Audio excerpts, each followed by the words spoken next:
Hoi anō rā, ka pāpēhea nei tēnei kōmititanga ki ngā hōtaka Māori me te mahi pāpāho Māori.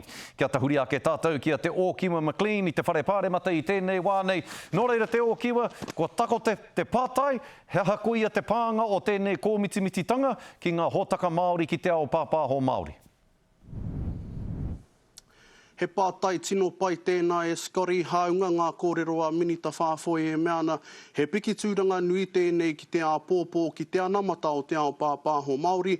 Me pono taku kōrero atu ki a koe ka auri anō te tino ngako o ngā tai pito kia puta. Ko te aronga nui ke i te rā nei, ko ngā whakahāretanga whānui ki te taha. Mō te taha ki te whakatū i te whare kōrero hou nei. He oi anō i kōrero atua hau ki tētahi tau tohito o te ao pāpāho Māori i muatata ke nei.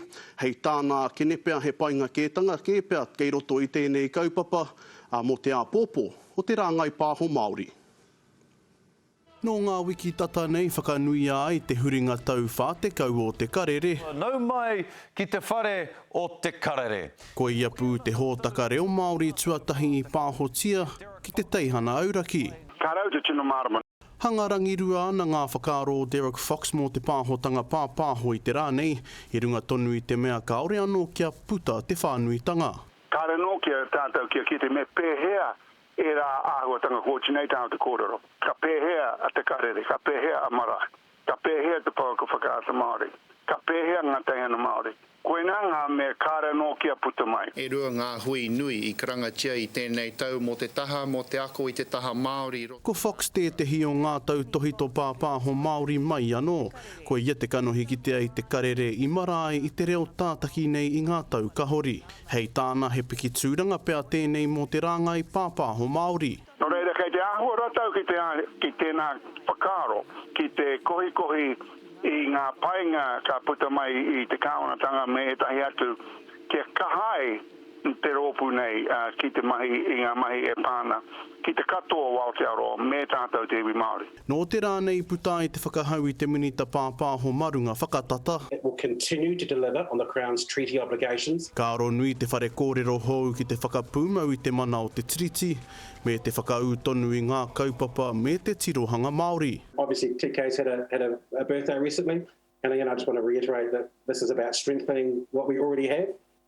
There is a clear commitment to the treaty as part of the entity being an autonomous Crown entity. The multi-platform nature and the single entity nature of the entity will help in that. Just to get what is already there out to a wider audience who might not be accessing the likes of TK and Whakahuia at the moment, because it's predominantly a television audience. Te rā pea, mena ka uru mai ngā wāhanga me ki ngā peka o ngā mahi pāho ki raro i te tarikotahi, te rā pea ka pakari ke atu.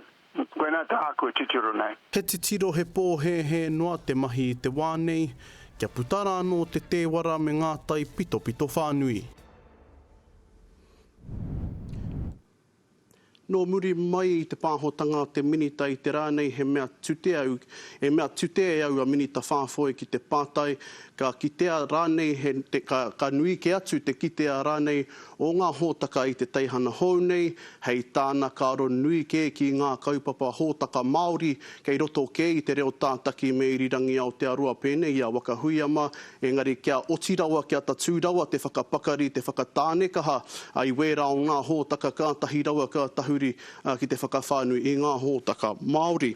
Engari he whaiti noa nā tai pito i tēnei wā e skori me te aha kāhua ko tahi tau i mua i te kitehanga i te pūāwaitanga o tēnei o ngā kaupapa. I runga tonu i te mōhio, he nui tonu ngā mahi o te ao pāpāho, kei mua i te aroaro. Me taku mōhio i hoa tērā marama ka whakatūria he poari hei whakatutuki i tēnei kaupapa i roto i te tau kei mua i te aroaro. Hoi anō rā te o kiwe, mihi ana ki a koe i te pai e hoa, i te pai o e nā whakamarama, tēnā koe.